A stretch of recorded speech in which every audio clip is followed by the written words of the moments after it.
So getting started with kind of the background and everything about the Happy Project. Some people obviously might have delivered in Easter. I know, Lisa, you did, but sort of we'll go from afresh because a lot of people wouldn't have. But yeah, Department of Education are putting in the funding, so they're 220 million across the whole country. It's called HAF, so we obviously named it Happy, kind of changed the names, and I think across the country you'll see different names for how it looks and what different organisations want to use and do with it.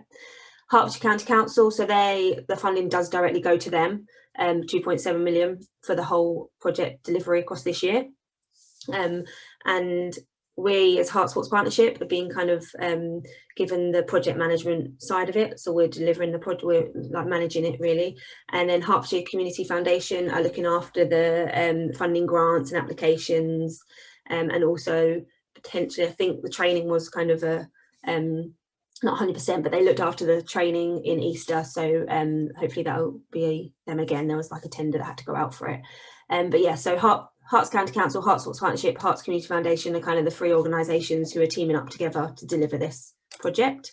A little bit of background. So school holidays can be particular pressure points for some families, obviously because of the increased costs such as food and childcare and reduced incomes. Therefore, families on low incomes are less likely to access organised out of school activities, more likely to experience unhealthy holidays in terms of nutrition and physical health, and more likely to experience social isolation.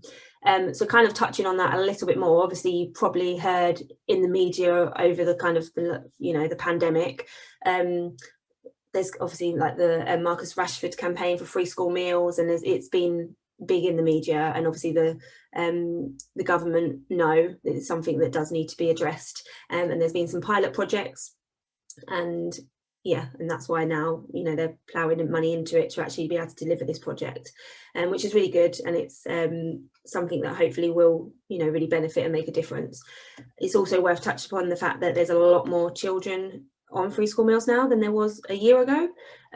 Obviously the pandemic has really made such a difference. I think, I don't know so much now, but kind of towards the start of the year there was about 140 new applicants a week who were kind of trying to register to be free school meals.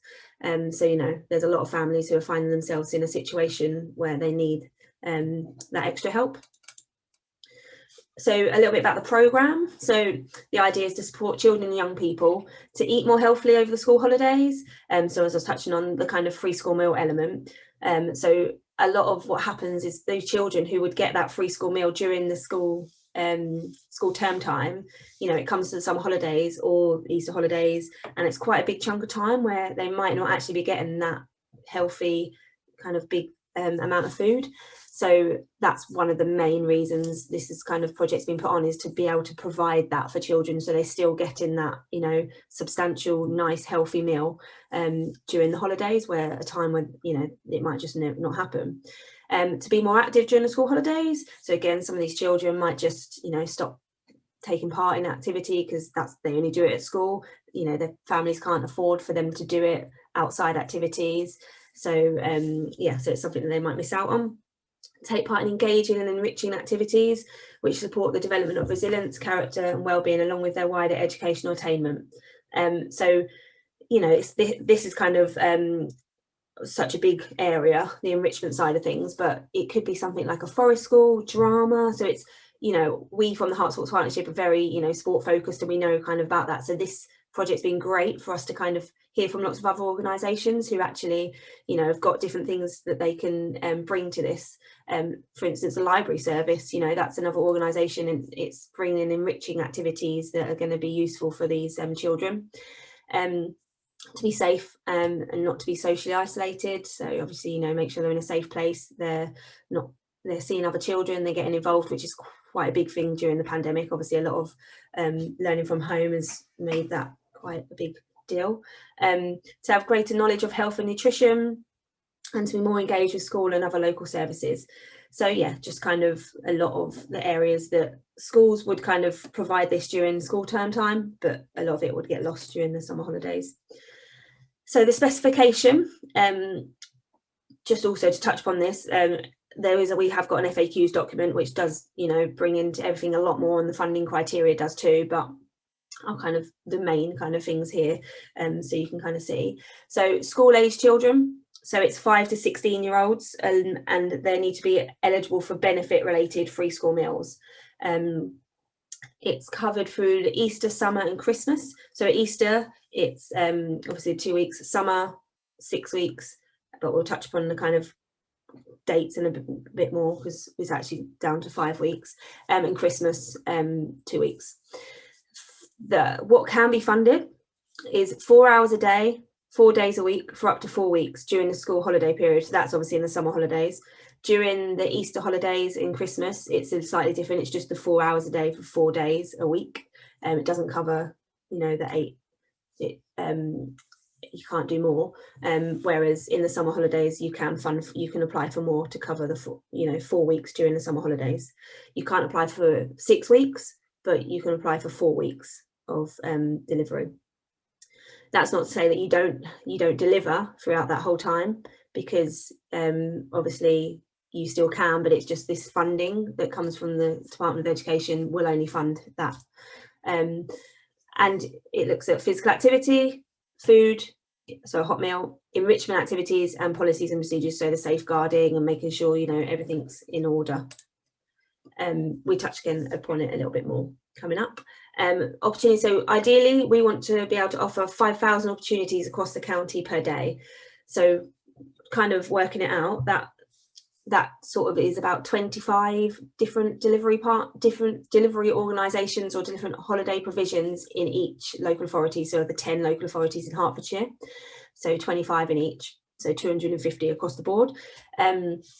So it is a big ask, and that's why we want as many different delivery organisations on board to help deliver this.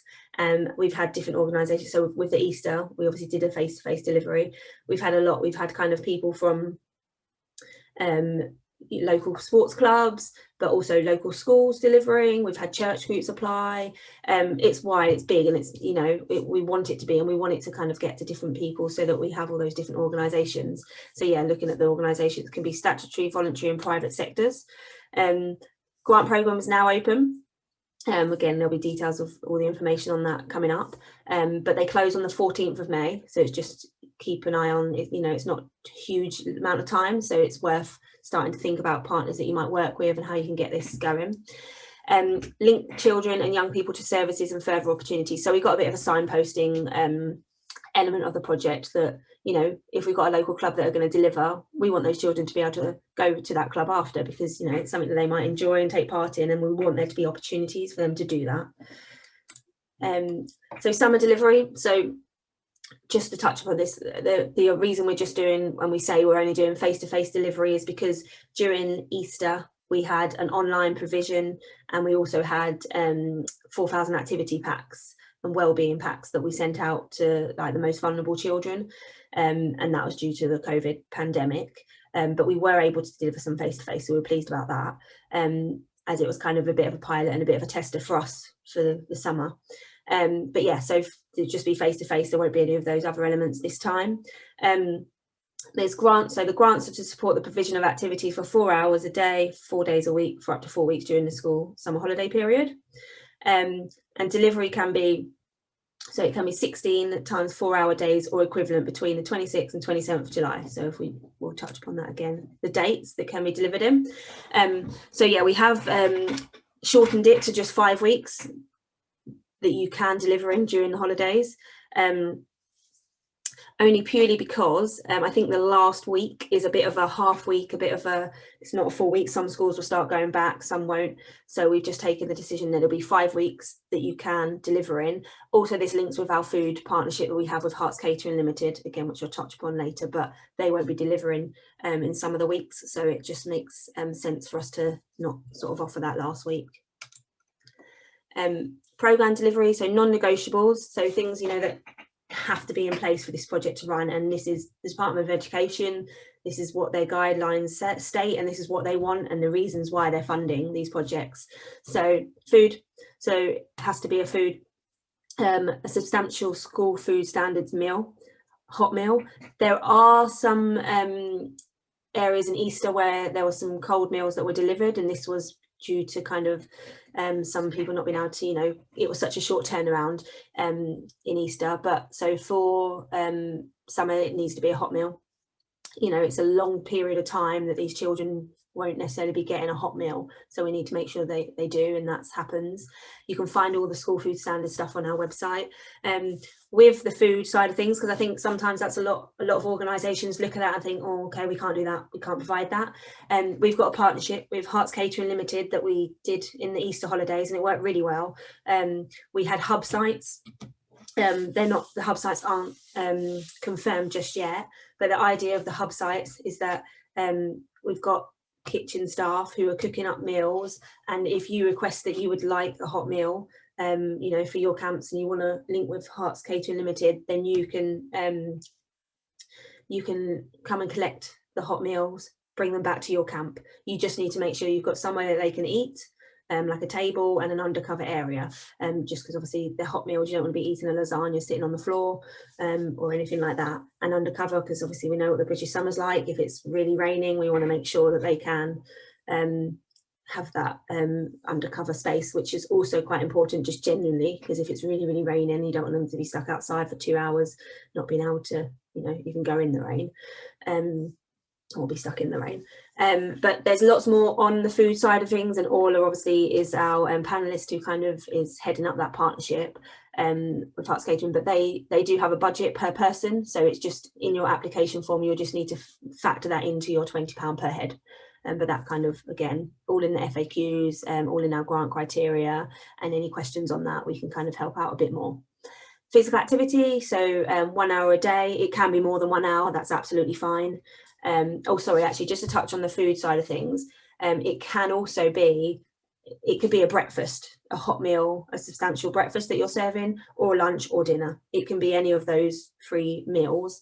For instance, if your 4 hours was going to be from, you know, 4 o'clock till the evening, that's absolutely fine. Then it's dinner that's served. And we know that sometimes working with some of those different age groups, that it might be that a dinner is more attractive to some, you know, people. And there was in Easter, we did have somebody who did a breakfast option as well. So that's something that can happen. Depends on the timings of day that your camp is.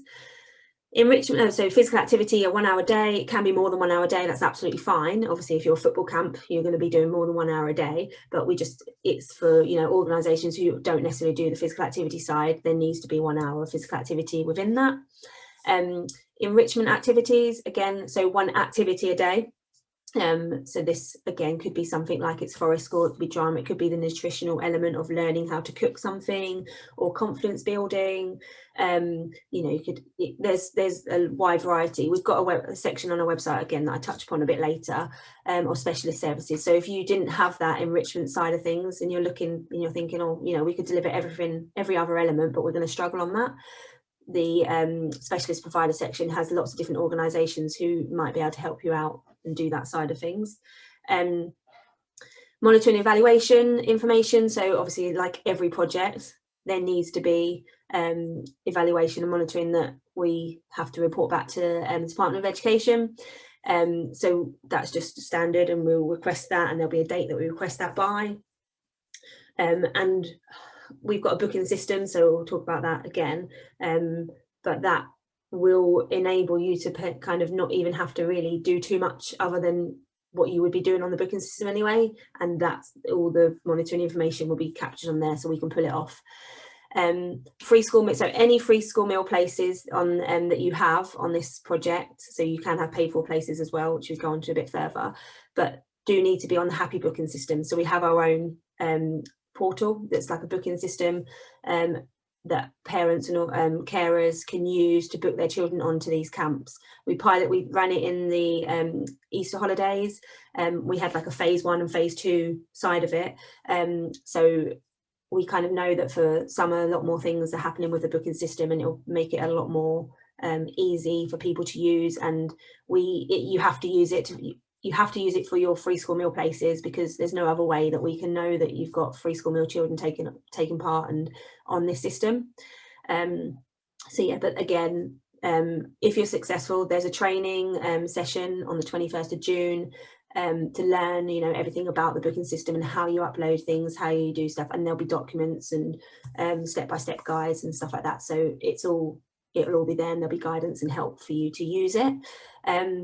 The maximum grant will be the equivalent of £20 per child per 4-hour day, including the cost of food. So it's just worth noting, I think Hearts Catering Limited is £4.14 per head for the food. Sorry if some of these questions, I see questions popping up, but obviously can't look at them, and might have been answered already.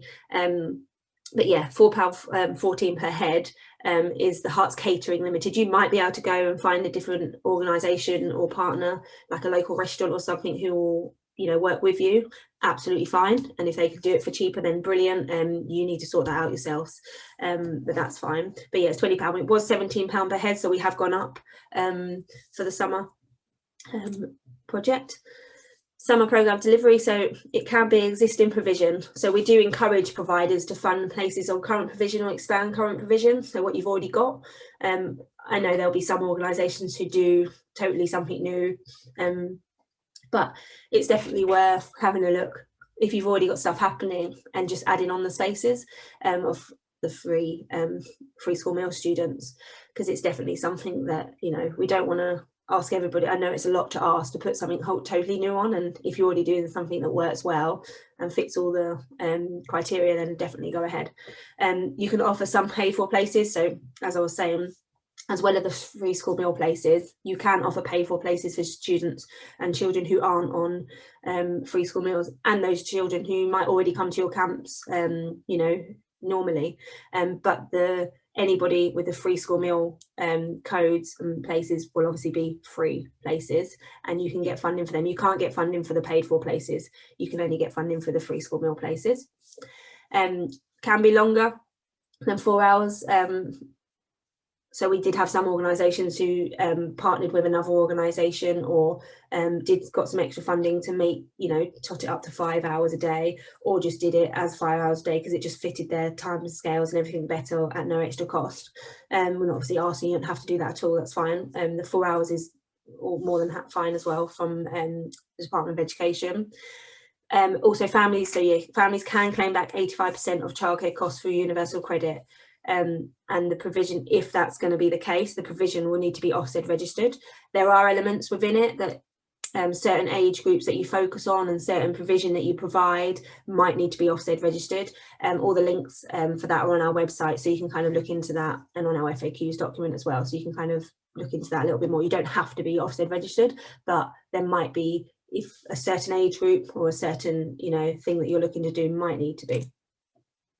So minimum operating standards, so, you know, like the most projects that we do, policies and procedures need to be in place.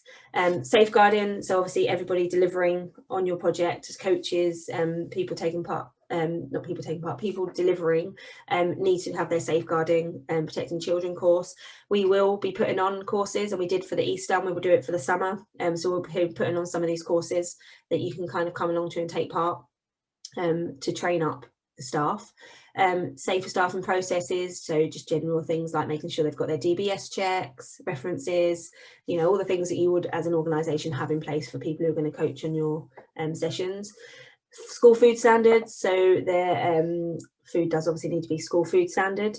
Again, all on our website, you can kind of find under the food sections all the details on what that is. Food hygiene, so if you are going to be, so I know some organisations might actually have a kitchen and might provide food at their venues already. Absolutely fine, that's brilliant, you can do that. You just need to make sure there's a food hygiene certificate that's obviously been taken place, somebody who's delivering it and cooking it has got that. Again, all the food kind of side of things can be found on our website. Health and safety, so risk assessments including COVID, so hopefully coronavirus will be long gone, but I'm pretty sure we're all aware that it probably won't be. So, you know, you need to make sure you've got things in place and risk assessments, including, you know, if something's going to happen with coronavirus, or what guidance is in place at the time for that. So that's something to just keep an eye on, and your normal risk assessments as well. And insurance, you know, as an organisation, having your own insurance to cover yourselves if anything was to happen. Appropriate staff ratios, Ofsted requirements. So that's obviously, again, what I mentioned earlier, you need to just double check if you need to have the Ofsted side of things or not. But one thing that we have kind of said throughout is that we want it to be high quality provision. You know, these children deserve high quality provision, and everybody, you know, would always deliver that anyway. We know a lot of our partners, but it's just making sure that all these things are in place to make sure it's high quality provision, and we're not just trying to do something quick and easy for people. It's something that's actually thought out and it's worthwhile for people to take part in. Marketing of opportunities. So the county-wide Happy brand marketing will take place. So we'll obviously go wide with all our stuff, also working with the county council to getting it out there as much as possible. You're required to use the Happy brand, so on all publicity that you put out there, we'll share that with you. We've got a brand of a marketing, Happy brand marketing suite available for all delivery partners, so you'll be able to have that and use that going forward to push out and promote your projects. Obviously required to do your own marketing locally of your project, so we'll obviously do the county-wide stuff, but you also need to do your own marketing, you know, to get people on and make sure those spaces are filled. And then the part of the online booking portal, so with that we have a there'll be a widget that you can kind of have, and you can put it, and it's literally like the you know, find an activity, you can put that on your site, on your website, and so people can directly find information for your camps that way. So yeah, just double check, actually gone back too far. Yeah, that's fine. So how to get involved. So the grants applications are now open, and you can find more information so below. So webinar information, obviously you're at one, so great, but there'll be some people who are looking at this presentation via the internet and haven't necessarily been on one. You might still be able to sign up to one, so do have a look. Grants programme live now, so the closing date's the 14th of May, so it's via the Herts Community Foundation, but the link's here, but you'll also find it through our website. The grant criteria is on there and the application forms on there, so you know, make sure you read through that grant criteria, make sure you read through our FAQs document as well, just because there's going to be a lot of questions that you might have, and they might already be on there that people have asked from Easter, or you know, the FAQs document also will constantly keep updating it, so any questions that we've had from here today that are not on there, you know, we'll add them in if it's something that other people are going to be asking as well. And so the specialist provider side of things, so I did also mention that earlier. So yeah, you as an organisation might not have everything in place to deliver an activity camp yourself, but you would like to do one, or you just, you know, you might just need that enrichment side of things, or the physical activity, or even the food bit. So our specialist provider section on the website is where we've kind of gathered lots of local organisations who have come to us to sort of say, you know, we can't deliver something ourselves, we just don't have the capacity, but we would love to help out another organisation who is. So all the information is on there. We've got quite a lot of different organisations like the Wildlife Trust, we've got forest schools, yeah, the library service, lots of different like dance groups, and there's also physical activity ones on there. The food side of it as well, we've got information about the Herts Catering Limited bit, and hopefully we'll populate that more if we get other food providers coming to us sort of offering their help and that they're willing to get involved. But again, if you have something that you might be able to offer, again, like just as an example, we've had a hockey club who've come to us and said, you know, we can't do something ourselves, but if anybody in Welling is looking for hockey or physical activity, then we could deliver that. And all the costs, if there's costs provided, are on there. There's some people who are like nutritionists and they're willing to provide that site, that, you know, an educational nutritional talk. So there's lots of different opportunities and things on there, drama camps. So definitely have a look on there, because it might be something that you could, you know, and obviously you wouldn't have to use them every day. It might be something that, you know, you want to add that enrichment element in just once a week, and it might be that you use those on there. So definitely have a look on there. You can also add your stuff on there. Going on a bit more what I've already talked about, but obviously you've got to offer the school standards meal. There might be organisations who can help with that. Enrichment activities, cultural learning, arts and crafts, forest school, drama, what I've talked about, physical activity sessions, because there's got to be that 1 hour of physical activity a day. So there'll be some organisations who aren't physical activity providers themselves and do need to find that somebody to deliver that hour. So yeah, that's kind of part of it. And if you feel that you can support another organisation, then please email us and we'll send you the details to get you added on to the specialist provider section of the website. Okay, so that's the end of the presentation.